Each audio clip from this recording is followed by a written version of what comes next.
সকলকে জানাই শুভ দীপাবলির আন্তরিক প্রীতি ও শুভেচ্ছা। আপনি অচেনা নাম্বার থেকে সিম বন্ধ হওয়া, বিদ্যুৎ সংযোগ বিচ্ছিন্ন হওয়া, KYC আপডেট করানো বা আত্মীয় পরিজনদের অসুস্থতা কিংবা ইত্যাদির মঙ্গল স্থান, তাহলে তারা কোনো সিদ্ধান্ত দেবে না।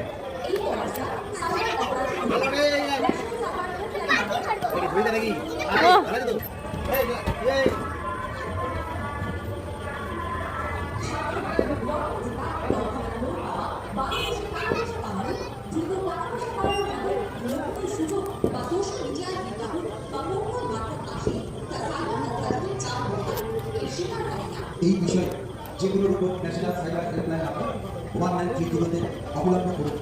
গৃহ মন্ত্রণালয় দ্বারা প্রচারিত।